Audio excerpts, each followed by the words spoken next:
Sveiks, Tom! Vai tev ir problēmas ar dzirdi? Nē, pilnīgi nekādu problēmu. Man ir ļoti laba dzirde. Cilvēkiem vienkārši vajadzētu runāt skaļāk.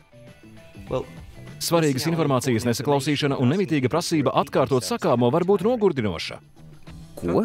Tieši to es gribu teikt. Ļauj mums tev palīdzēt atrast dzirdes speciālistu, kas pārbaudīs tavu dzirdi. Un, ja nepieciešams, palīdzēs izvēlēties labāko dzirdes aparātu. Nē. Bet vai ar dzirdes aparātu es neizskatīšos vēl vecāks? Patiesībā daudzi cilvēki ar dzirdes aparātiem izskatās neuzkrītošāk nekā tie, kas nemitīgi lūdz atkārtot sakāmo. Tiešām, dzirdes aparāti ir nemanāmi. Labi, tas ir interesanti. Bet vispirms man jāpārbauda mans grafiks. Prieks to dzirdēt, Tom. Kad esi gatavs, atrodi sev tuvāko Philips dzirdes centru un piesakies vizītē pie speciālista.